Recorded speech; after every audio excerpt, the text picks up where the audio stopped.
ఓం జ్ఞానానందమయం దేవం నిర్మలస్ఫటికాకృతిం ఆధారం సర్వవిద్యానాం హయగ్రీవముపాస్మహే. యత్ర యోగేశ్వరో కృష్ణః యత్ర పార్థో ధనుర్ధరః తత్ర శ్రీర్విజయో భూతిః ధ్రువా నీతిర్మతిర్మమ. ఓం సహనా భవతు సహనౌ భునక్తు సహ వీర్యం కరవావహై తేజస్వినావధీతమస్తు మా విద్విషావహై. ఓం శాంతి శాంతి శాంతి. పదో అధ్యాయం చేస్తున్నాం మనం. 5వ శ్లోకం వరకు పూర్తి చేసాం. ఒకసారి 1 నుంచి 5 చదివేద్దాం. అంటే జస్ట్ ఒకసారి మీలో మీరు చదివేయండి, నేను బయటికి చదువుతా. శ్రీ భగవానువాచ భూయ ఏవ మహాబాహో శృణు మే పరమం వచః యత్తేహం ప్రీయమాణాయ వక్ష్యామి హితకామ్యయా. న మే విదుస్సురగణాః ప్రభవం న మహర్షయః అహమాదిర్హి దేవానాం మహర్షీణాం చ సర్వశః. యో మామజమనాదిం చ వేత్తి లోకమహేశ్వరం అసమ్మూఢః సమత్యేషు సర్వపాపైః ప్రముచ్యతే. బుద్ధిర్జ్ఞానమసమ్మోహః క్షమా సత్యం దమః శమః సుఖం దుఃఖం భవో భావః భయం చాభయమేవ చ. అహింసా సమతా తుష్టిః తపోదానం యశో యశః భవంతి భావా భూతానాం మత్త ఏవ పృథగ్విధాః. 6వ శ్లోకం నుంచి మనం చెయ్యాలి. చదవండి అయితే నా తర్వాత. మహర్షయ సప్త పూర్వే వే చత్వారో మనవస్తథా చత్వారో మనవస్తదా తథా తథా చత్వారో మనవస్తథా మద్భావా మానసా జాతాః మద్భావా మానసా జాతా యేషాం లోక ఇమాః ప్రజాః. ఏషాం లోక ఇమాః ప్రజాః. మహర్షయః సప్త పూర్వే చత్వారో మనవస్తథా మహర్షయః సప్త పూర్వే చత్వారో మనవస్తథా మద్భావా మానసా జాతాః యేషాం లోక ఇమాః ప్రజాః. మద్భావా మానసా జాతాః ఏషాం లోక ఇమాః ప్రజాః. మహర్షయః సప్త పూర్వే చత్వారో మనవస్తథా మద్భావా మానసా జాతాః యేషాం లోక ఇమాః ప్రజాః. మహర్షయః సప్త పూర్వే చత్వారో మనవస్తథ చత్వారో మనవస్తథా మద్భావా మానసా జాతాః ఏషాం లోక ఇమాః ప్రజాః. మహర్షయః సప్త పూర్వే చత్వారः చత్వారः మనవः తథా మద్భావాః. అది మద్భావా నమోదయ లేకపోతే మద్భావాః అనేది డౌట్ గా ఉంది. మద్భావాః మద్భావాః మానస్ అప్పుడు ఇది కూడా మానసాః అవుతుంది కదా మోదయ. మానసాః జాతాః ఏషాం లోకే ఇమా ప్రజా. ఇక్కడ యాంతావాంత జరిగిందో అని నా డౌట్ మోదయ, నాకు క్లియర్ గా తెలియదు. అంతే అయ్యింది, అంతే అయ్యింది. లోకే అది ఇవ్వడం అలాగే ఇచ్చారు, అది లోకః కాదు లోకే. సో సప్తమే విభక్తి ఏకవచనం. అది కొంచెం డౌట్ వచ్చింది మోదయ, తెలియదు. అవును. అయితే మహర్షయః సప్త పూర్వే చత్వారః మనవః తథా మద్భావాః మానసాః సంతి సంతి. సప్త మహర్షయః పూర్వే సప్త మహర్షయః ఆసన్. పూర్వే సప్త మహర్షయః ఆసన్. చత్వారః మనవః ఆసన్. కీదృశాః ఎటువంటి వారు? మద్భావాః మానసాః. మద్భావాః మానసాః సప్త మహర్షయః ఏవం చత్వారః మనవః పూర్వే ఆసన్. అది ఒక వాక్యం. నన్ను ఉద్దేశించి వారి మనస్సులో సర్వదా ఆలోచించేటటువంటి వారైన ఈ సప్త ఋషులు, అలాగే నలుగురు మనువులు పూర్వం ఉండేవారు. తర్వాత వీరి యొక్క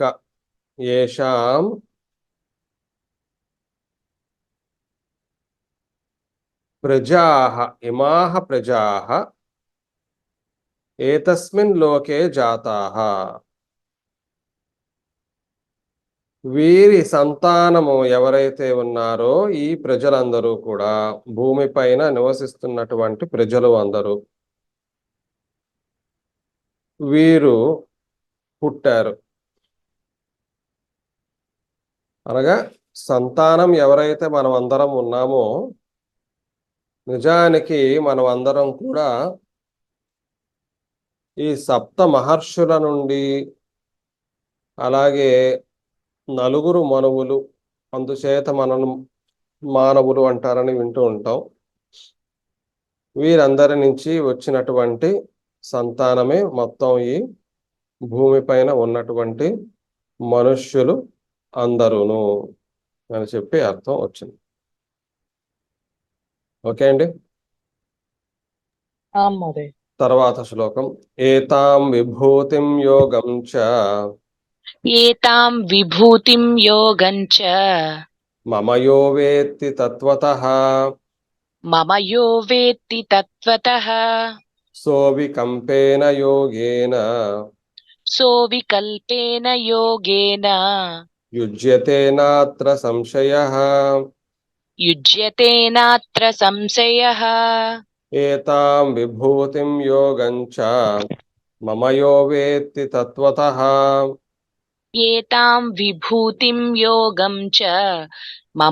వేత్తి తత్వతః సోవికంపేన యోగేన యుజ్యతే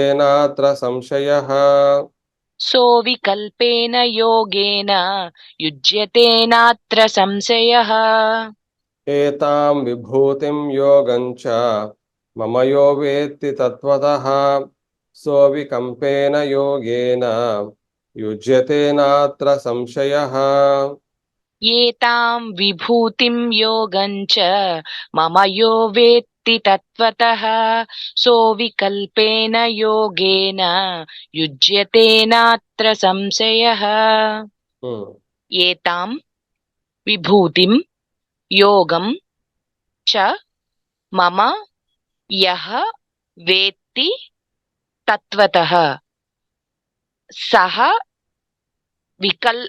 అవికల్పేన యోగే అవికల్పేన యోగేన కంపేన. కంపేన మహోదయ. ఓకే, నాకు కల్పేన అని బుక్ లో పుస్తకంలోనా? మీ పుస్తకంలోనా? ఓకే మహోదయ, నేను కరెక్ట్ చేసుకుంటున్నాను. అవికంపేన యోగేన యుజ్యతే న అత్ర సంశయః. వేత్తి యుజ్యతే. అవును, వేత్తి. కహ వేత్తి? యః. యః యః తత్వతః ఆ, యః తత్వతః వేత్తి, యః తత్వతః కం వేత్తి, యోగం విభూతిం ఆ, ఏతాం విభూతిం యోగం. ఏతాం ఇది ఇక్కడ ఏమన్నారంటే ఏతత్కి భిన్న ప్రయోగం ఏతాం అంటే ద్వితీయ విభక్తి.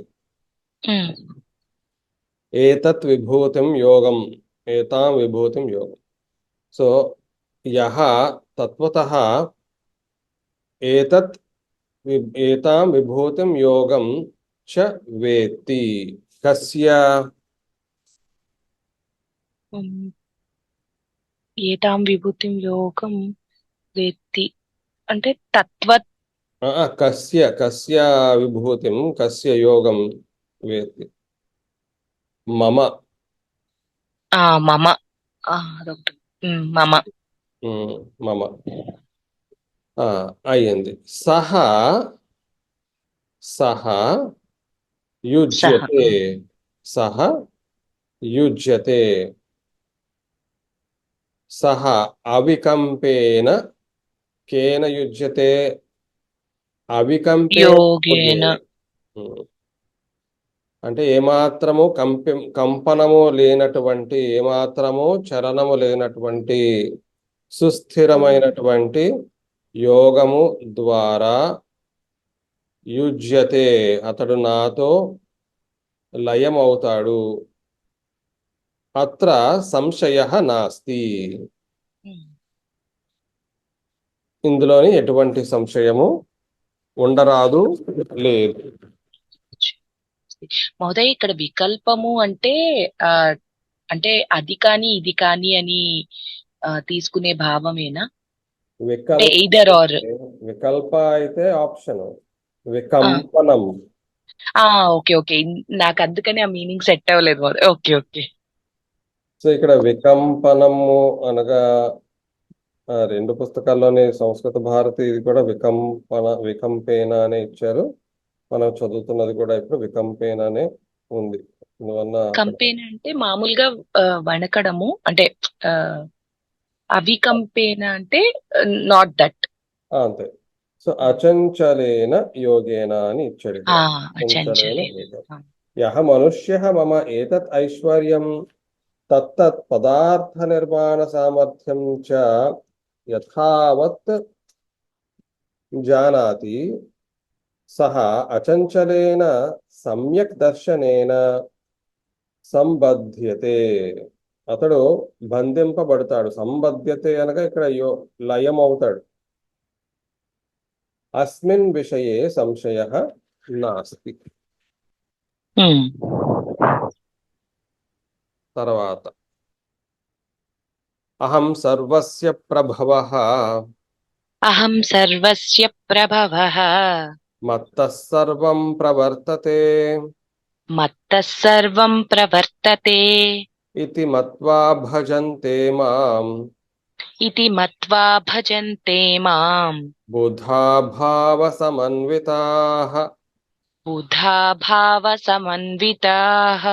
అహం సర్వస్య ప్రభవః మత్తః సర్వం ప్రవర్తతే, అహం సర్వస్య ప్రభవః మత్తః సర్వం ప్రవర్తతే, ఇతి మత్వా భజంతే మాం బుధా భావ సమన్వితాః. ఇతి మత్వా భజంతే మాం బుధా భావ సమన్వితాః. అహం సర్వస్య ప్రభవః మత్తః సర్వం ప్రవర్తతే, ఇతి మత్వా భజంతే మాం బుధా భావ సమన్వితాః. అహం సర్వస్య ప్రభవః మత్తః సర్వం ప్రవర్తతే, ఇతి మత్వా భజంతే మాం బుధా భావ సమన్వితాః. అహం సర్వస్య ప్రభవః మత్తః సర్వం ప్రవర్తతే, ఇతి మత్వా భజంతే మాం బుధాః భావ సమన్వితాః. పదాలు ప్రవర్తతే, భజంతే, అద్యాహారం అంతే. సంతి. ఆ అస్మి కూడా. అస్మి. అహం ఉంది కదా. అహం అస్మి. అహం అస్మి. అహం కః అస్మి. అహం ప్రభవః అస్మి. ప్రభవః అస్మి. అహం కస్య ప్రభవః అస్మి. అహం సర్వస్య ప్రభవః అస్మి. మత్తః ప్రవర్తతే. కః ప్రవర్తతే. కిం ప్రవర్తతే. సర్వం ప్రవర్తతే. కుతః ప్రవర్తతే. మత్తః ప్రవర్తతే. సో అహం సర్వస్య ప్రభవః అస్మి. నేను అంతటి యొక్క ప్రభు మొదలు ఆదిని. సో అంతటికి ఆదిని అని చెప్తున్నాడు. ప్రభవః ఉత్పత్తి స్థానమును. నేను అంతటికి కూడా ఉత్పత్తి స్థానమును. అలాగే అందువలన సర్వం జగత్. సర్వం జగత్. కృత్స్నం జగత్ అని కూడా వస్తూ ఉంటుంది మనకి. కృత్స్నం అనగా సర్వం. సర్వం, ఈ సర్వము జగత్ అంతా కూడా మత్తః నా నుండి ప్రవర్తతే, వచ్చినదే, పుట్టినదే. ప్రవర్తతే పుడుతూ ఉంటుంది, వస్తూ ఉంటుంది. తర్వాతది భజంతే. భజంతే బుధాః బుద్ధాః భజంతే. భావ సమన్వితాః భజంతే. మాం భజంతే. కృత్వా భజంతే.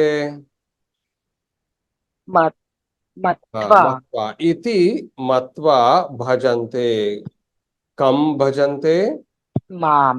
మాం భజంతే. అందువలన అహం సర్వస్య ప్రభవః అస్మి.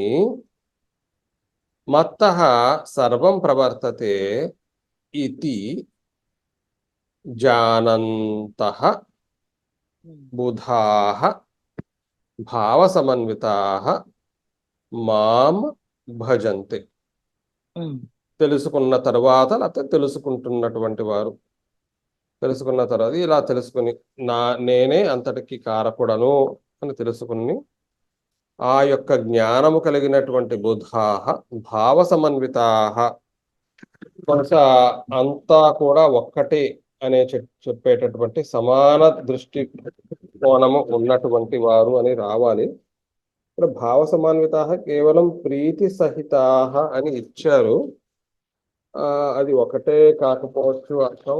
సమన్విత అన్నప్పుడు సమాన దృష్టితో అంతటినీ ఒకేలాగా సర్వాన్ని ప్రేమించేటటువంటి భావం కలిగినటువంటి వాడు అని వస్తుందని నా ఉద్దేశం. ఇది వరకు కూడా ఒక శ్లోకంలో సమన్వితాః అలాగే తీసుకున్నాం. తెలుసుకుని నన్ను పూజిస్తున్నారు, భజిస్తున్నారు, సేవిస్తున్నారు. తర్వాత శ్లోకం మచ్చిత్తా మద్గత ప్రాణాః. మచ్చిత్తా మద్గత ప్రాణాః. బోధయంతః పరస్పరం.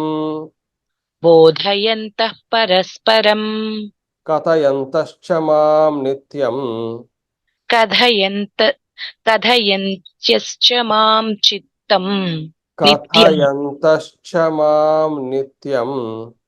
కథయంతశ్చ మాం నిత్యం. తుష్యంతి చ రమంతి చ. తుష్యంతి చ రమంతి చ. మచ్చిత్తా మద్గత ప్రాణాః బోధయంతః పరస్పరం. మచ్చిత్తా మద్గతః ప్రాణాః బోధయంతః పరస్పరం. కథయంతశ్చ మాం నిత్యం తుష్యంతి చ రమంతి చ. కథయంతశ్చ మాం నిత్యం తుష్యంతి చ రమంతి చ. మచ్చిత్తా మద్గత ప్రాణాః బోధయంతః పరస్పరం. కథయంతశ్చ మాం నిత్యం తుష్యంతి చ రమంతి చ. మచ్చిత్తా మద్గత ప్రాణాః బోధయంతః పరస్పరం. కథయంతశ్చ మాం నిత్యం తుష్యంతి చ రమంతి చ. మత్ చిత్తాః ఉహు, ఆ, మద్గ- మత్ మద్గత ప్రాణాః ఉహు.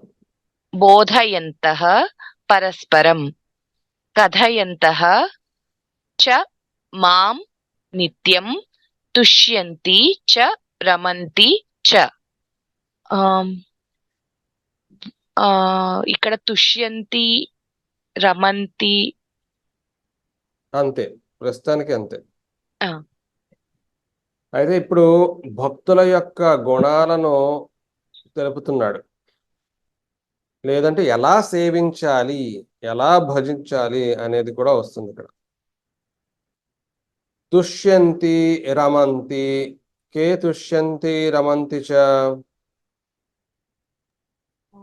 మచ్చిత్తాః మద్గత మచ్చిత్తాః ప్రాణాః. మద్గత ప్రాణాః బోధయంతః బోధయంతి. కథయంతః కథయంతి. నన్నే వారి చిత్తమునందు సర్వదా నిలిపి ఉంచేటటువంటి వారు, మద్గత ప్రాణాః నన్ను చేరేటటువంటి ఆ కుతూహలము లేకపోతే ప్రయత్నము ఉండేటటువంటి ఈ ప్రాణులు అనగా మనుష్యులు. బోధయంతః పరస్పరం, పరస్పరం ఒకరికొకరు బోధించుకుంటున్నారు ఆయన యొక్క దివ్య గుణగణాలు, లేకపోతే సృష్టి రచించే తీరు, లేకపోతే ఆ చావు పుట్టుక లేనటువంటి తత్వము, వికారములు లేనటువంటి తత్వము, సర్వప్రకాశకము, జ్ఞానము, ఇలాంటివన్నీ కూడా కీర్తించుకుంటున్నటువంటి ఆయన యొక్క ఆ పరమాత్మని యొక్క ఐశ్వర్యాన్ని పరస్పరం బోధించుకుంటున్నారు. ఇక్కడ పరస్పరం బోధించుకుంటున్నారు అంటే సత్సంగమేది. సత్సంగంలో ఏం చేస్తాం? సత్సంగంలో మనం నాకు తెలిసిన కొంత నేను చెప్పగా, నాకు తెలియనిది ఇంకొకరి నుంచి నేను నేర్చుకుంటున్నాను. సో పరస్పరం అనే పదం పెట్టినప్పుడు నేను మాత్రమే బోధిస్తూ కూర్చోవట్లేదు, నేను నేర్పిస్తున్నాను, నేర్చుకుంటున్నాను కూడా. ఇది పరస్పరం జరగాలి అంటే ఒక మంచి సత్సంగంలోనే సాధ్యం అవుతుంది. అనగా సత్సంగ స్థాపన అనేది అనివార్యం. ఇక్కడ కథయంతః, ఆయన గురించి ఇందాక చెప్పినట్లుగా ఆయన గుణగణాలు. ఇప్పుడు భాగవత కథాశ్రవణం, భాగవతం లోని ఆ ఆయన అనేక దివ్యమైనటువంటి విషయాలు ఏవైతే ఉన్నాయో ఆ కథలుగా చెప్పుకోవడం, లేదు అంటే నామాలను తెలపడం, ఏదైతేనేమి అలాగా నిత్యము జరుగుతుంది. లేదంటే నిత్యం తుష్యంతి, ఆ బోధించడంలోని ఆ చెప్పటంలోని వీరు ఎల్లప్పుడూ కూడా ఆనందాన్ని అనుభవిస్తున్నారు. తుష్యంతి రమంతి, అందులోనే వారు మొత్తం వారి యొక్క మనోరంజనం అంతా కూడా అందులోనే అయిపోతుంది. కానీ బాహ్యంగా ఇంకెక్కడా కూడా రమించాల్సిన అవసరం వారికి కనబట్టలేదు. సంతోషమైన అందులోనే, రమించాలి అన్నా సరే అందులోనే. కాబట్టి వారికి వారి ఆ ప్రపంచంలోనే మునిగి తేలుతూ ఉంటున్నారు. ఇవి భక్తుల యొక్క గుణాలు. అలాగే సత్సంగ నిర్మాణానికి అత్యవసరమైనటువంటి శ్లోకము అని భావించారు ఇక్కడ. స్వాతి గారు నమస్కారం, బాగున్నారా? నమస్కారం. తర్వాత శ్లోకం చదువుతారా? సరే సార్. తేషాం సతతయుక్తానాం భజతాం ప్రీతిపూర్వకం దదామి బుద్ధి యోగం తం ఏన మాముపయాంతి తే. గాయత్రి గారు. తేషాం సతతయుక్తానాం భజతాం ప్రీతిపూర్వకం దదామి బుద్ధియోగం తం ఏన మాం ఉపయాంతి తే ఉమ్, దదామి ఉహు, ఉపయాంతి. అవును. దదామి కహ దదామి అహం అహం దదామి. దదామి అహం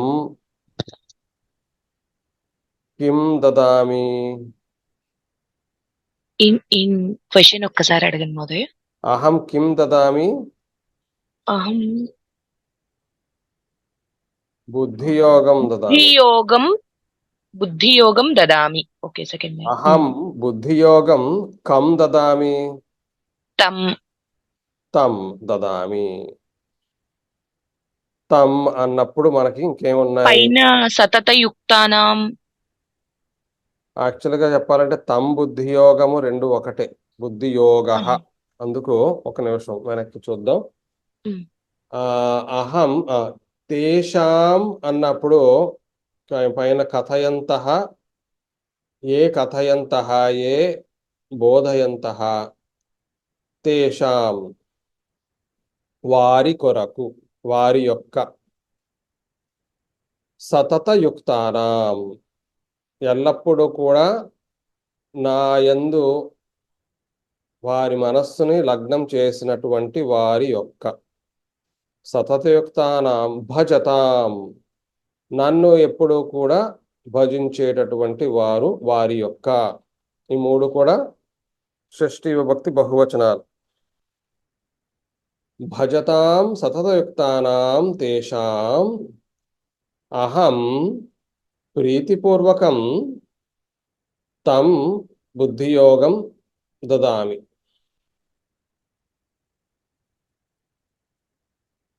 ఓకే, మహోదయ. అది అయిపోయింది. అయిపోతే ఉపయాంతి. కే ఉపయాంతి తే తే ఉపయాంతి. తే మాం ఉపయాంతి. కం కం ఉపయాంతి మాం ఉపయాంతి. నన్ను యాంతి అంటే ప్రయాణము కదా. ఉపయాంతి నన్ను చేరుతారు. ఉపయాంతి నన్ను సమీపిస్తారు. ఉపయాంతి నన్ను సమీపిస్తారు. కేన ఏన ఏన ఈ బుద్ధియోగము ద్వారా బుద్ధియోగేన బుద్ధియోగేన తే మాం ఉపయాంతి. అయితే ముందర శ్లోకంలో చూసినట్లుగా ఈ భక్తులు ఎవరైతే ఆ విధంగా వాళ్ళు నన్ను సేవిస్తున్నారో వారు నిత్యము కూడాను మనస్సుని నా యందు లగ్నం చేస్తూ ఉన్నటువంటి వారై ఉన్నారు. కాబట్టి నన్ను ఎప్పుడూ సేవిస్తున్నారు కాబట్టి వారికి నేను ఇష్టపూర్వకంగా అత్యంత ప్రీతితో వారికి బుద్ధిని ప్రసాదిస్తున్నాను. ఈ బుద్ధి ద్వారా వారు ఏం చేస్తున్నారు? ఆ బుద్ధి ద్వారా వారు నన్ను సమీపిస్తున్నారు, నాకు దగ్గర అవుతున్నారు. అందుకు ఇక్కడ పూర్వం ఒకసారి మనం చర్చించుకున్న విషయం ఏంటంటే భగవంతునికి పరమాత్మకి ఉదాసీన భావము ఉంటుందా అంటే ఏమీ పట్టించుకోనటువంటి గుణము అది ఉంటుంది. అలాగే ఉంటాను నేను. నాకు కర్మయందు కానీ కర్మ ఫలితమునందు కానీ నాకు ఎటువంటి ఆసక్తి లేదు. ఇది ఇలా తెలుసుకున్నటువంటి వాడు మాత్రమే నన్ను చేరుతాడు అని చెప్పి పూర్వం ఇది వరకు శ్లోకం చూసాం. అప్పుడు ఉదాసీనత అనేది అక్కడ కనబడింది, ఇంకొక చోట కూడా మనకి కనబడింది. అనగా భక్తుడి విషయాలలో తన కర్మ తనే అనుభవించాలి, తను తెలుసుకున్న తర్వాత తనే దానికి బాధ్యత వహించాలి అన్నట్లుగా సారాంశం వస్తుంది. కానీ ఇక్కడ మళ్ళీ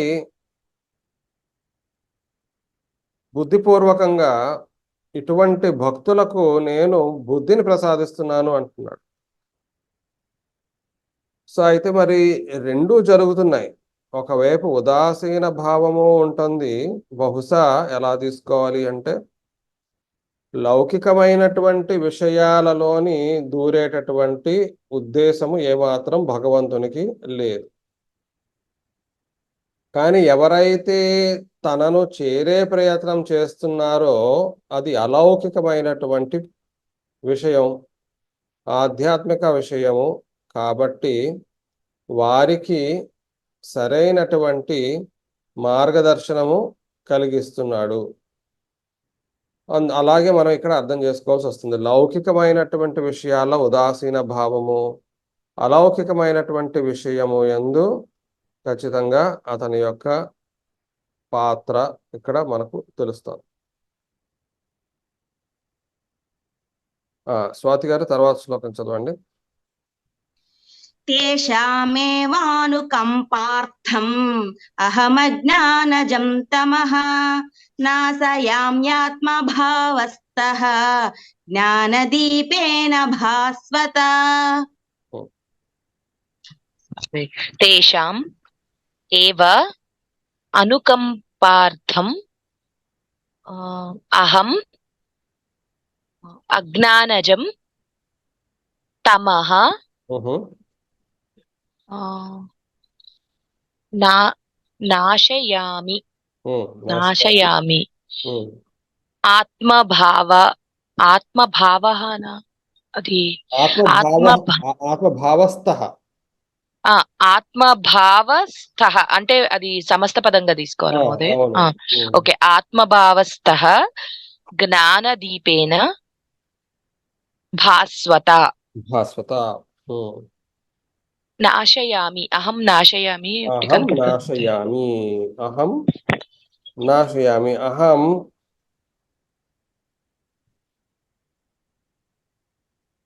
తమః ఏ లింగం వస్తుందో తమస్ సకారాంత తమః ఒకసారి చూడండి. నేను లర్న్ సంస్కృతంలో వేస్తాను.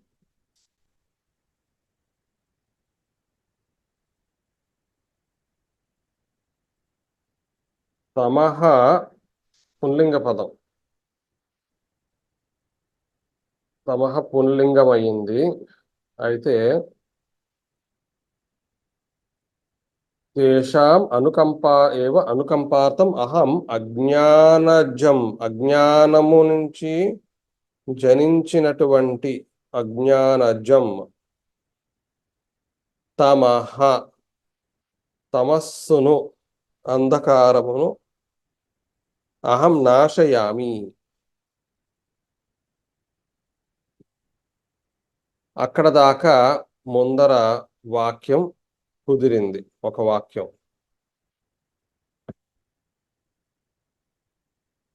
తేషాం అన్నప్పుడు పూర్వము చెప్పినటువంటి భక్తుల యొక్క,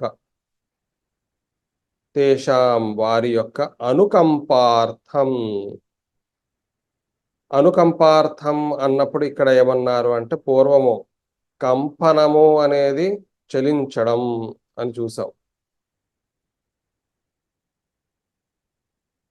ఏమాత్రము కంపనము లేకుండా అని తీసుకోవాలి అని ఇక్కడ ఏమిచ్చారంటే వేరే అర్థం ఇచ్చారు.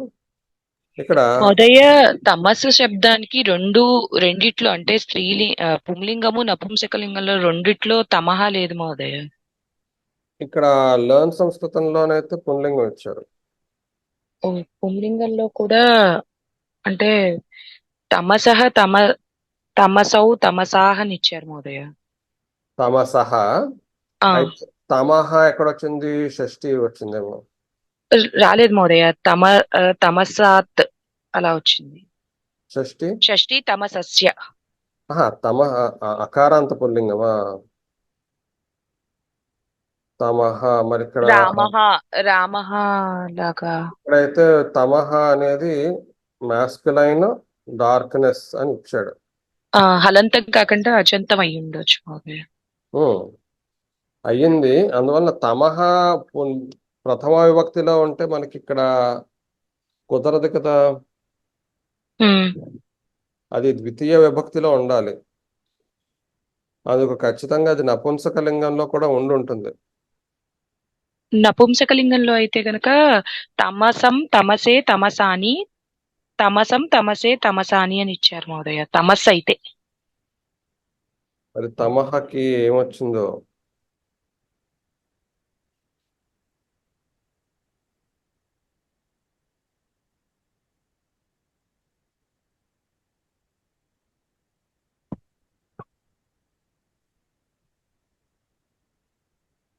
ఇక్కడ మనకి ఇవ్వలేదు వివరణ ఏ విధంగా అది.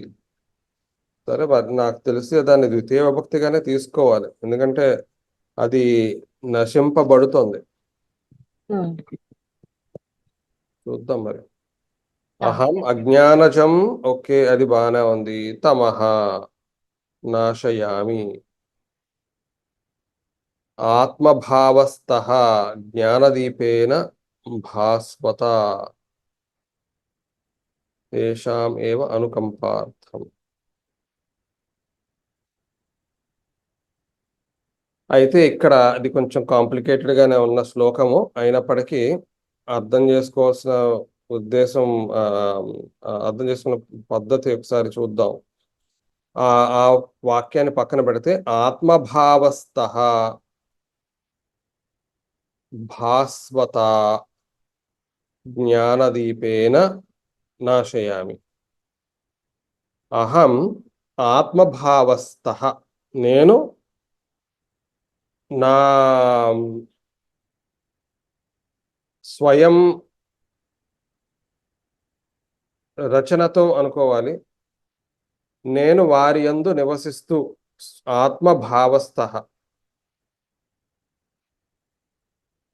ప్రకాశిస్తున్నటువంటి జ్ఞానదీపము చేత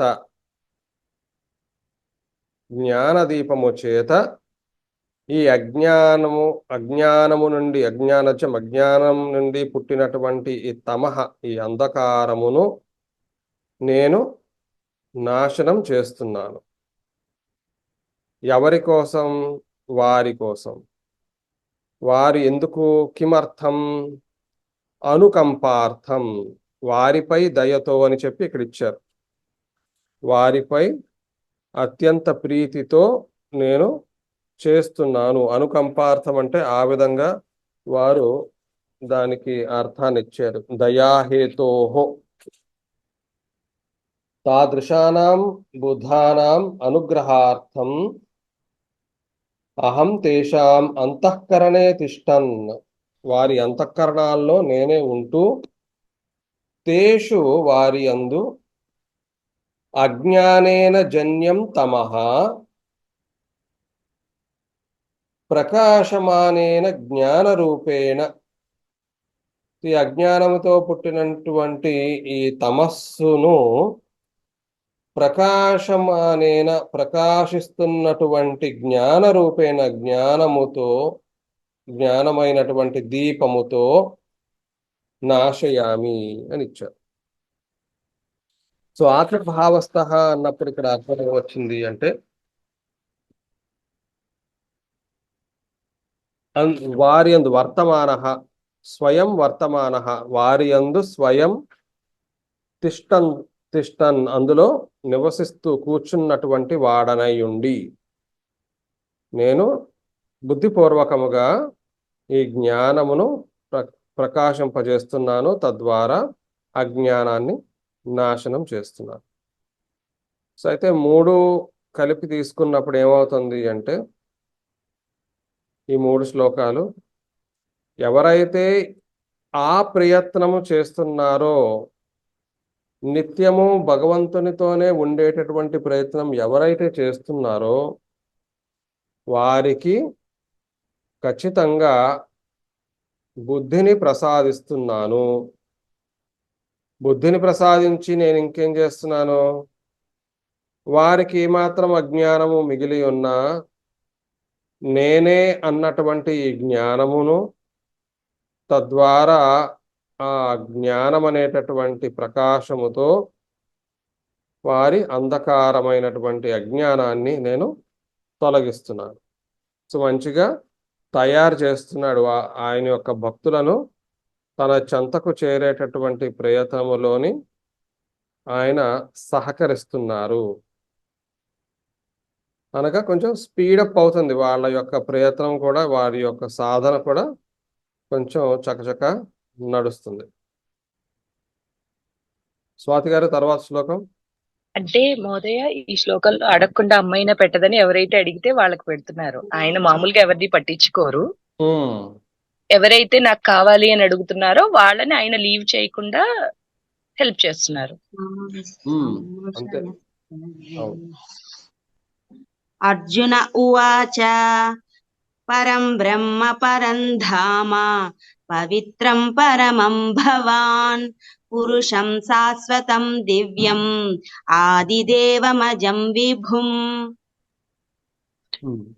అర్జునః ఉవాచ పరం బ్రహ్మ పరం ధామ పవిత్రం పరమం భవాన్ పురుషం శాశ్వతం దివ్యం ఆదిదేవం అజం విభుం. ఇది తర్వాత శ్లోకంతో కలిపి చదువుదాము, అప్పుడు సులభం అవుతుంది. తర్వాత శ్లోకం కూడా చదవండి. ఆహుస్త్వాం ఋషయః సర్వే దేవశ్చిన్నారదస్తథా అసితో దేవలో వ్యాసః స్వయం చైవ బ్రవీషి మే. ఆహుః త్వాం ఋషయః సర్వే దేవర్షిః నారదః తథా. ఇది దేవలః వస్తుంది. దేవలః అసితః దేవలః వ్యాసః స్వయం చ ఏవ బ్రవీషి మే. బ్రవీషి. పరం బ్రహ్మ పరం ధామ పవిత్రం పరమం భవాన్. అక్కడ అధ్యాహార రూపంలోని క్రియాపదం ఏం పెడతాం? భవాన్ అస్తి. అస్తి. భవాన్ అస్తి. భవాన్ కిమస్తి? భవాన్ పరం అస్తి. భవాన్ పరం బ్రహ్మ అస్తి. నువ్వే ఉత్కృష్టమైనటువంటి బ్రహ్మమువు. అంటే బ్రహ్మలు మిగిలిన వాళ్ళు ఉన్నా వారిని మించినటువంటి బ్రహ్మవు నీవు. పరం ధామ గమ్యము, స్థానము, ఉత్కృష్టమైనటువంటి స్థానము. మనకు అనేక గమ్యాలు అనేక స్థానాలు ఉంటాయి, కానీ అతడు ఉత్కృష్టమైన, దానిని మించినటువంటి గమ్యము స్థానము ఇంకొకటి లేదు. భవాన్ పవిత్రం అస్తి, భవాన్ పరమం అస్తి. భవాన్ పరం బ్రహ్మ అస్తి, భవాన్ పరం ధామ అస్తి, భవాన్ పవిత్రం అస్తి, భవాన్ పరమం అస్తి. ఇవి నువ్వు అయిపోయింది అక్కడ. ఇప్పుడు తర్వాత రెండో క్రియాపదం ఏంటి? ఆహుహు కూడా. ఆహుహు. ఆహుహు అనేది క్రియాపదం చెబుతూ ఉంటారు. కహ ఆహుహు, కే ఆహుహు, కే ఆహుహు. అంటే భవాన్ పరంధామ పరం పరం ధామ పవిత్రం పరం పురుషం శాశ్వతం ఇది ఆహుహు. కాదు, భవాన్ రాదు అప్పుడు. భవాన్ ఆహుహు అంటే నువ్వు చెప్తున్నావని వస్తుంది. అందుకు ఆ వాక్యం అయిపోయింది. ఓకే మహోదయ. అది ఏకవచనంలో, అది ఆ ప్రథమ విభక్తిలో ఉన్నాయి కాబట్టి అది అయిపోయింది ఆ వాక్యం. అస్తి. ఆహుహు. కహ ఋషయః ఆహుః. కే ఆహుః ఋషయః ఆహుః. సర్వే ఋషయః ఆహుః. దేవర్షిః. దేవర్షిః నారదః అసితః దేవలః వ్యాసః ఇతి సర్వే ఋషయః ఆహుహు. ఇలా వీరందరూ కూడా పలుకుతున్నారు. ఏమని పలుకుతున్నారు? కిం ఇతి, కం ఇతి, త్వాం శాశ్వతం పురుషం దివ్యం ఆదిదేవం ఆదిదేవం అజం విభుం ఇతి ఇది ఆహు. ఆహుః. అనగా పురుషం, పురుషుడవు, పురుష అంటే అతని గుణాలు ఇప్పుడు ఒకసారి చూద్దాం. భవాన్ పరం బ్రహ్మ, భవాన్ పరం ధామ, భవాన్ పవిత్రం, భవాన్ పరమం, భవాన్ పురుష, భవాన్ శాశ్వత, భవాన్ దివ్య, దివ్యమే దివ్యం, భవాన్ ఆదిదేవ, భవాన్ అజః, భవాన్ విభుః. సో అవన్నీ కాలిస్తే ఒక శ్లోకం, ఒక వాక్యంలో పెట్టుకోవచ్చు. సో భవాన్ పురుషः అస్తి, అతః ఋషయः భవాన్ ఋషయः భవంతం పురుషం ఇతి వదంతి. అది. సో అయితే నువ్వు పురుషుడవు, అందువలన నిన్ను పురుషునివి అని చెప్పి వారు అంటున్నారు. నువ్వు శాశ్వతుడవు, ఏమాత్రం వికారములు లేనటువంటి వాడవు అని చెప్పి కూడా ఎల్లప్పుడూ ఉంటావు నువ్వు. ఏ స్థితి వచ్చినా సరే సృష్టి స్థితి లయలోని అధిగమించి నువ్వు ఎల్లప్పుడూ ఉంటావు. దివ్యం, ప్రకాశిస్తున్నటువంటి ఆ దివ్య జ్యోతివి నువ్వే. ఆదిదేవ, దేవతలందరకు మూలము నువ్వే. అజహ, నీకు జన్మ లేదు. విభుః, విభుః అంటే ఒకసారి చూద్దాం. నీకు విభూతులు బోల్డ్ ఉన్నాయి అన్నట్లుగా. ప్రభువు నువ్వు. మహోత్కృష్టం అని ఇచ్చారు నాకు. విభుః,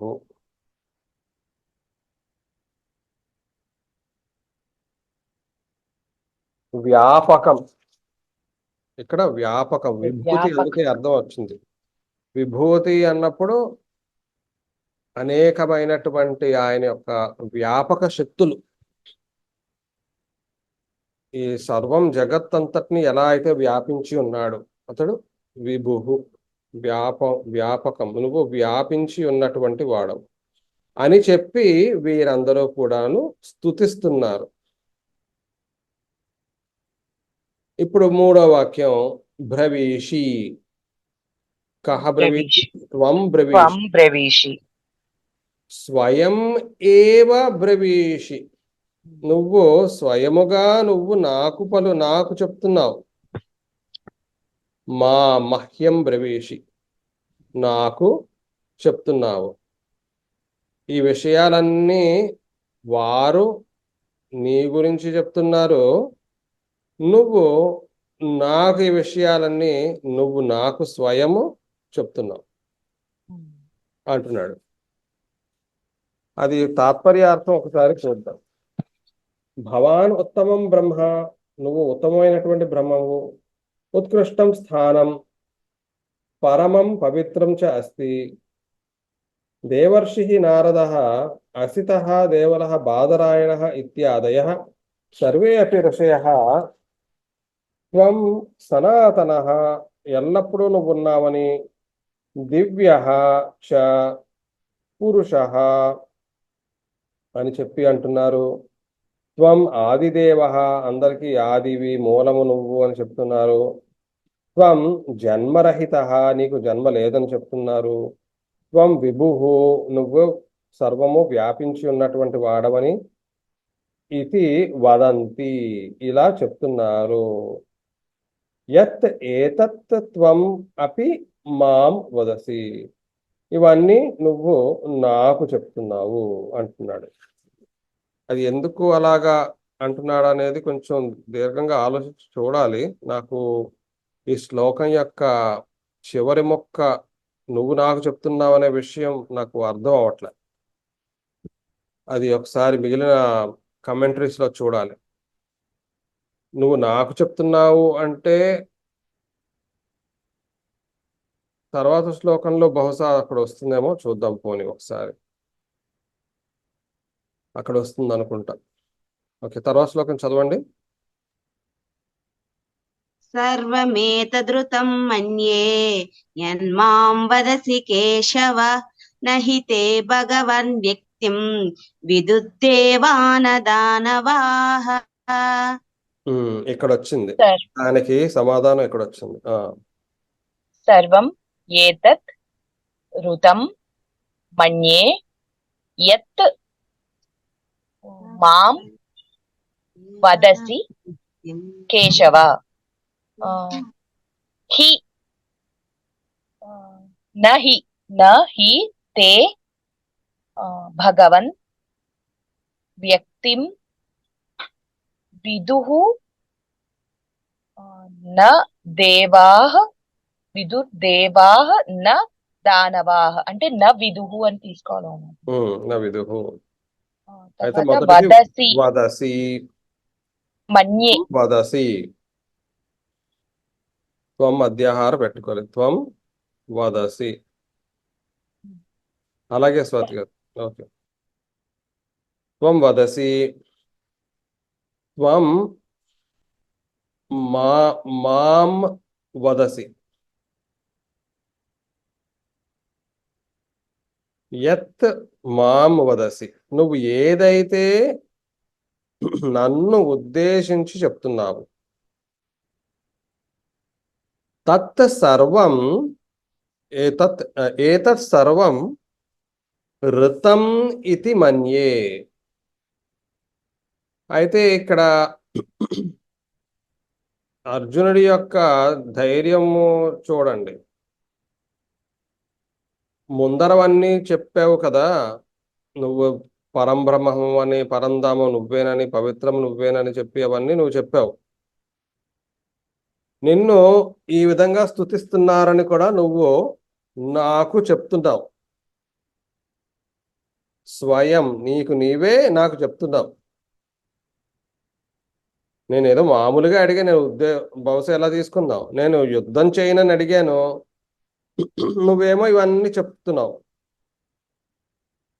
అయితే ఏవైతే నువ్వు ఇవన్నీ నాకు చెప్తున్నావో ఇది సత్యము అని నాకు అనిపిస్తోంది. అంటే ఇక్కడ ఒక సర్టిఫికేషన్ ఇస్తున్నాడు అర్జునుడు. ఈ సర్వము నువ్వైతే ఏదైతే చెప్తున్నావో ఋతం ఇతి మన్యే, ఇది సత్యము అని నాకు అనిపిస్తోంది అని అక్కడ దాకా అది క్లోజ్ చేస్తే,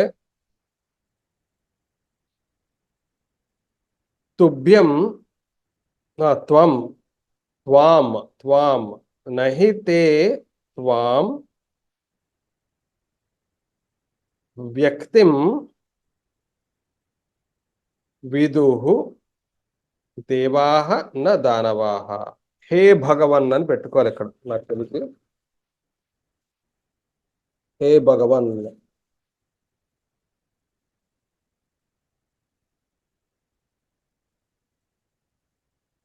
కేశవ వచ్చింది.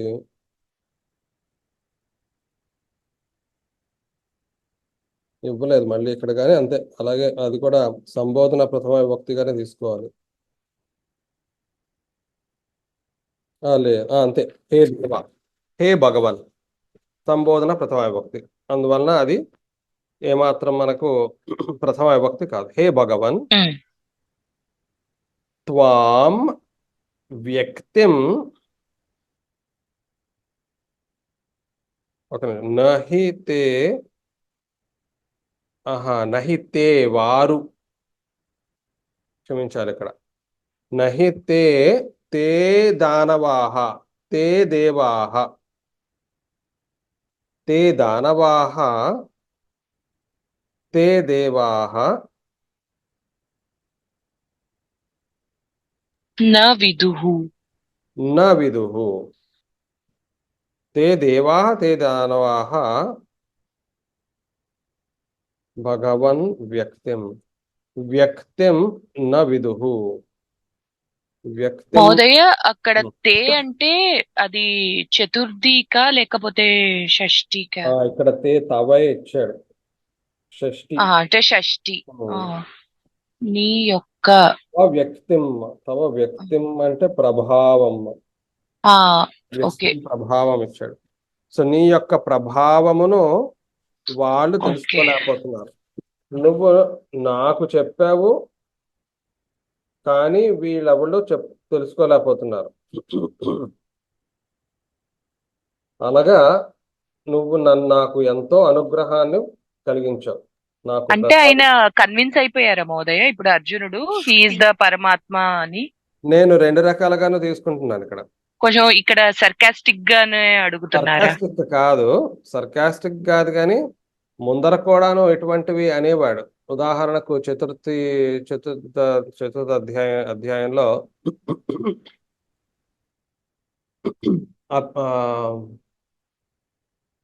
ఏమిటంటాడు, నువ్వు ఈ సూర్యుడికి వీళ్ళందరికీ కూడా ముందే ఉన్నావని చెప్తున్నావు. ఇమం వివస్వతే యోగం అందులో ప్రోక్తవాన్. అందులోని అడుగుతాడు అలాగా, కథం విద్యామహం యోగిన్ త్వాంసత, కాదు కథం, అది కాదు, ఏదో అలాగా మొత్తానికి అది ఆ తాత్పర్యార్థం ఏమొస్తుందంటే, నువ్వు వీరందరికీ కూడా ముందని చెప్తున్నావు, ఎలాగ నమ్మేది, ఎందుకంటే నువ్వు ఎదురుగా కనబడుతున్నావు అని అన్నాడు. సో నాకు ఎలా అనిపిస్తుంది అంటే, మనకి మంచిదే ఈ విధంగా అర్జునుడు ప్రవర్తించడం. అనలిటికల్ గానే ఆలోచిస్తున్నాడు, లాజిక్ వినియోగిస్తున్నాడు. లాజిక్ వినియోగించి ఎక్కడైనా లూప్ హోల్స్ ఉన్నాయేమో చూస్తున్నాడు. నువ్వేమో వీళ్ళందరికీ కూడాను నువ్వు చెప్పావు అంటున్నావు కదా, పూర్వము నాకు ఎదురుగా ఉన్నావు, నేను ఎలా నమ్మేది అంటే దానికి తగ్గట్టుగా వివరణ 4వ అధ్యాయం నుంచి 10వ అధ్యాయం దాకా ఇప్పటిదాకా ఇచ్చుకుని వచ్చాడు.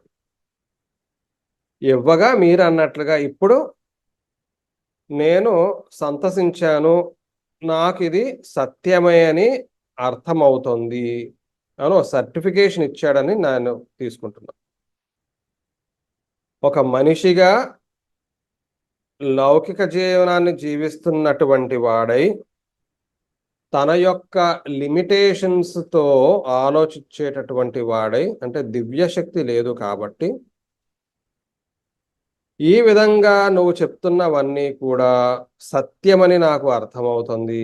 ఏమేం చెప్తున్నావు, నువ్వు శ్రేష్టమైనటువంటి వాడవని నువ్వు చెప్పడం, అంటే డైరెక్ట్ రెఫరెన్స్ నువ్వు ఇచ్చావు నీ గురించి. రెండోది, ఇతరులు నీ గురించి చెప్తున్నటువంటి ఇండైరెక్ట్ రెఫరెన్స్ కూడా నువ్వు ఇచ్చావు. ఈ రెండు విషయాలని కలిపి నువ్వు నాకు ప్రస్తావిస్తున్నావు. ఇవి విన్న నేను సత్యమని చెప్పి నేను భావిస్తున్నాను. పైగా ఇది ఎటువంటి అదృష్టము నాకు, దానవులు దేవతలు ఎవరూ కూడా నిన్ను తెలుసుకోలేనటువంటి వారయ్యన్న స్థితి, ఆ జ్ఞానాన్ని నువ్వు నాకు ప్రసాదిస్తున్నావు అని ఇక్కడ కృతజ్ఞతాభావం కూడా మనం బహుశా చూడొచ్చు. ఆ తర్వాత శ్లోకం ఒకసారి చూడండి. స్వయమేవాత్మనాత్మానం వేత్తత్వం పురుషోత్తమ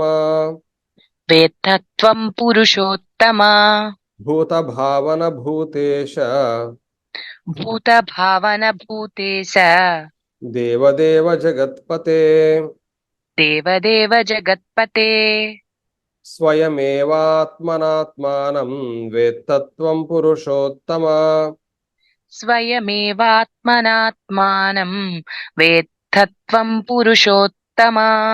భూత భావన భూతేశ దేవదేవ జగత్పతే. భూత భావన భూతేశ దేవదేవ జగత్పతే. స్వయమేవాత్మనాత్మానం వేత్తత్వం పురుషోత్తమ. భూత భావన భూతేశ దేవదేవ జగత్పతే. స్వయమేవాత్మనాత్మానం వేత్తత్వం పురుషోత్తమ. భూత భావన భూతేశ దేవదేవ జగత్పతే. స్వయం ఏవ ఆత్మనా ఆత్మానం వేత్త త్వం పురుషోత్తమ. భూత భావన భూతేశ భూత ఈశ అని చెప్పిన మోదే భూతేశ భూతేశ దేవదేవ జగత్ జగత్పతే పతే. జగత్పతే. ఇవన్నీ సంబోధన ప్రథమ విభక్తులు. హే పురుషోత్తమ, హే భూత భావన, హే భూతేశ, హే దేవదేవ, హే జగత్పతే అని చెప్తున్నాడు. స్వయమేవ ఆత్మన ఆ, ఆత్మనం ఆత్మానం వేత్త వేత్త త్వం వేత్త. త్వం వేత్త. త్వం స్వయం ఏవ ఆత్మానం వేత్త. నీవు స్వయముగానే నిన్ను తెలుసుకోగలుగుతున్నావు. ఎలాగా? ఆత్మన, నీ ద్వారానే నిన్ను నీవు తెలుసుకోగలుగుతున్నావు. నీవు నీ ద్వారానే నిన్ను నువ్వు తెలుసుకోగలుగుతున్నావు. హే పురుషోత్తమ, పురుషులయందు ఉత్తముడవు, శ్రేష్ఠుడవు అంటే పరమ పురుషుడవు. నిన్ను మించిన పురుషుడు ఇంకొకటి లేడు. అనగా నిన్ను మించినటువంటి బ్రహ్మము, నిన్ను మించినటువంటి ఆత్మ ఇంకొకటి లేదు. ఇప్పుడు సాంఖ్యకారికల్లో మనం చూసాం పురుష అనే పదం అక్కడ వాడతారు, అనగా ఆత్మయే. భూత భావన, భూతములను ఉత్పత్తి కలిగించేటటువంటి వాడవు. భూతములకు ప్రభువు భూతేశ. భూతానాం ఈశ భూతేశ. దేవానాం దేవ. అంతేగాని దేవేషు దేవ కాదు, దేవానాం దేవ. దేవతలందరకు దేవతవు. జగత్తుకి పతివి, జగత్పతే అని ఇవన్నీ పెట్టినప్పుడు ఖచ్చితంగా నీవు దివ్యమైనటువంటి వాడవు కాబట్టి నిన్ను మాత్రమే, నీ ద్వారాను నువ్వు ఒక్కడు మాత్రమే తెలుసుకోగలుగుతున్నావు. నువ్వు తప్ప ఇంకెవరూ కూడా నిన్ను తెలుసుకోలేకపోతున్నారు అని ఇక్కడ మనం కన్క్లూడ్ చేయగలుగుతాము. ఏంటంటే ఇది అర్జునుడు పలుకుతున్నటువంటి మాట. అర్జునుడు ఇప్పుడు బియాండ్ డౌట్ ఇప్పుడు డౌటే లేదు, సందేహం ఏమాత్రం లేదు. ఇంతకుముందు నువ్వు చెప్తున్నదంతా సత్యమని నాకు అర్థమవుతుంది, భావిస్తున్నాను అని చెప్పిన వాడే ఇప్పుడు ఇంకొక 2 స్టెప్స్ వెళ్ళి పూర్తిగా కన్విన్స్ అయిపోయి భగవంతుడైనటువంటి నిన్ను దానవులు దేవతలు తెలుసుకోలేకపోతున్నారు.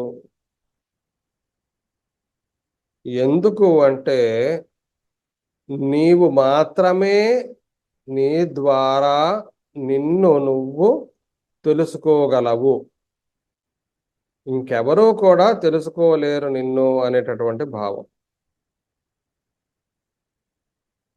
ఇక్కడ మనకు ఖచ్చితంగా అర్జునుడు ఇప్పుడు ఏ పొజిషన్లో ఉన్నాడో, ఎంత క్లారిటీ వచ్చిందో అనేది మనకు అర్థం అవ్వడమే కాకుండా ఇంకొక విషయం ఏంటంటే ఆ సత్యము అనేటటువంటిది,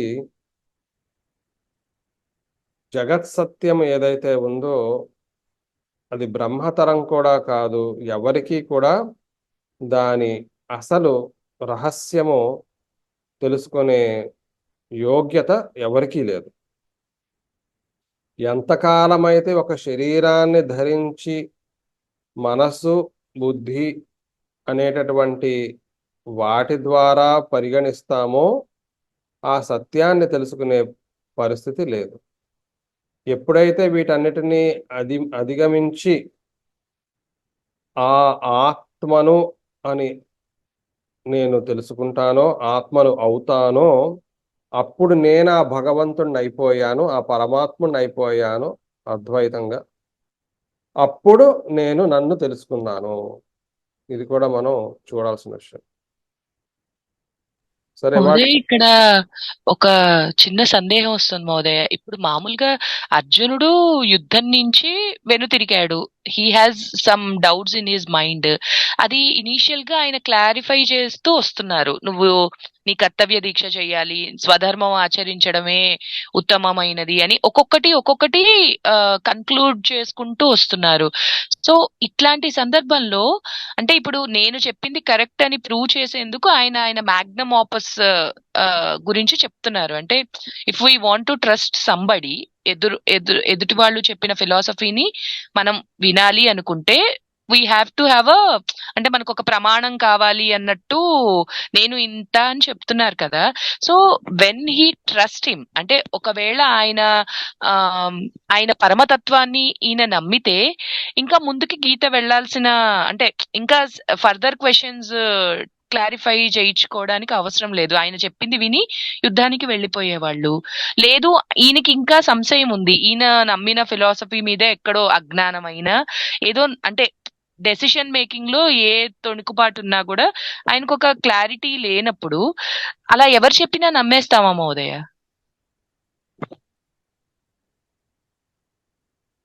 ఇప్పుడు జనరలైజ్డ్ గా మనకి జరుగుతుంది ఎవరు అలాగే కదా చెప్పినా మహోదయ. ఎందుకు నమ్మము? నమ్ముతాము. నమ్మేటటువంటి కండిషన్ మనం ఏర్పరచుకోవాలి. ఇప్పుడు జనరల్ గా బయట అలాగే చెప్తూ ఉంటారు కదా మహోదయ, మా రిలీజియన్ గ్రేట్, లేకపోతే మా god great, there are many proofs saying that he is the ultimate truth. Muslims వాళ్ళు చెప్తారు, అలా కొన్ని ఉంటాయి కదా మహోదయ. సో ఇలాంటి క్వశ్చన్స్ జనరలీ 10th టైంలో పిల్లలు ఇలాగే అడుగుతూ ఉంటారు మహోదయ ఇళ్లల్లో. అంటే what is the proof that this is the ultimate truth అని. సో ఎలా మనం వాళ్ళకి అలా చెప్పగలం మహోదయ, అంటే కన్విన్సింగ్ ఆన్సర్? సో ఫస్ట్ వాళ్ళని నీకు కూర్చోడానికి టైం ఉందా అని అడగాలి. కూర్చుని నీకు కొన్ని లైఫ్ స్కిల్స్ నేర్పిస్తాను ఇప్పుడు ముందర. లైఫ్ స్కిల్స్ ఏంటంటే, నువ్వు ఒక ప్రశ్న అడుగుతున్నావు, నువ్వు ఓపెన్ గా ఉన్నావా టు నో ది ఆన్సర్? దానికి తగ్గ టైం ఇచ్చుకోగలుగుతున్నావా? ఆ సిన్సియారిటీ ఉందా నీకు? అప్పుడు శిష్యుడిలో ఉండాల్సినటువంటి లక్షణాలు మనం అతనిలోని ప్రవేశపెడుతున్నాం. ఆ యోగ్యత ఉన్నవాడితోనే మనం చర్చిస్తాం ఈ విషయం. యోగ్యత లేని వాడితో చర్చించలేం. చిన్న పిల్లలు కదా మహోదయ, అసలు వాళ్ళకి దే డోంట్ నో ఎనీథింగ్. తప్పదు. చిన్నపిల్లవాడికి ముందర నేర్పించాల్సిన లైఫ్ స్కిల్స్ కాబట్టి ముందర నీకు సత్యవాదము, సత్యాన్ని గ్రహించేటటువంటి పద్ధతి ఏంటి, మనసుతోని స్పందిస్తావా, హృదయంతో స్పందిస్తావా, ఎంతవరకు విని నువ్వు సత్యాన్ని గ్రహించిన తర్వాత ఆ సత్యాన్ని అంటిపెట్టుకుని ఉండగలుగుతావు. 10 మంది ఊర్లోని వాళ్ళు నీకు ఇచ్చేటటువంటి ఇన్ఫర్మేషన్ వాటికి స్వే అయిపోకుండా నువ్వు ఎలా ఉండగలవు? స్వే ఎప్పుడు అవుతావు? ఇప్పుడు నా నుంచి నువ్వు ఇన్ఫర్మేషన్ తీసుకుంటున్నావు, ఇది నీకు నిజమని ఎలా తెలుసు? అలాగే 10 మంది నీకు ఇచ్చేటటువంటి ఇన్ఫర్మేషన్ నిజమని ఎలా తెలుసు? చేయాలి అంటే నీకు నీ సాధన అవసరం, నీ యొక్క కృషి అవసరం, నీ రీసెర్చ్ అవసరం. అందులో నీ బాధ్యత అధికం.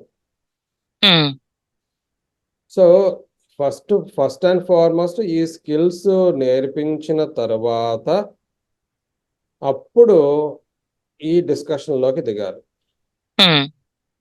తొందరపాటుతో ముందరే మనం దిగితే వాళ్ళు హేళన చేయడం, ఎగతాళి చేయడం, లేకపోతే లాజిక్కి నాకు సూట్ అవ్వలేదని చెప్పడం, ఆ అన్ప్రిపేర్డ్నెస్ తోని వాళ్ళని కూర్చోపెట్టి చెప్తే ఉమ్, ఏమాత్రం లాభం ఉండదు.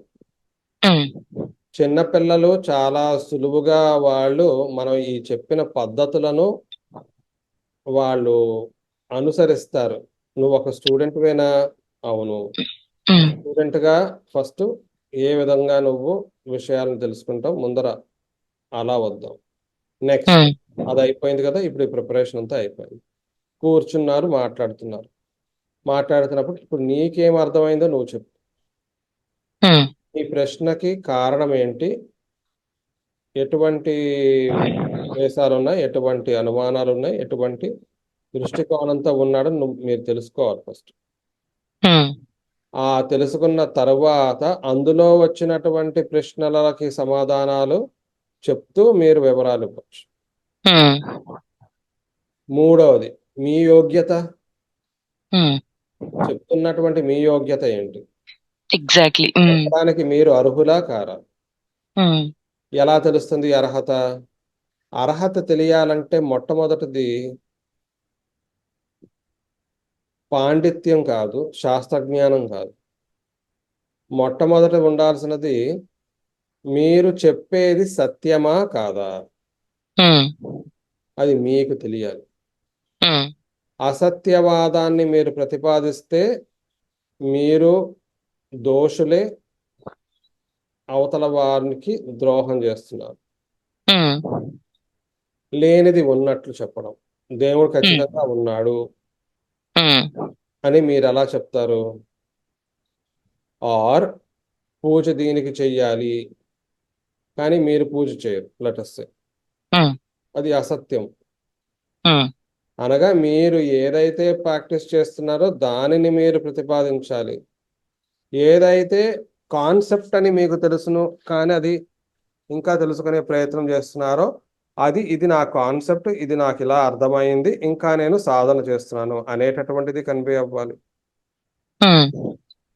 మూడవది కలిసి ప్రయత్నం చేద్దాం అనే దాకా తీసుకురాగలరు. సహనాభవతు సహనాభునక్తు, కలిసి నేర్చుకుందాం.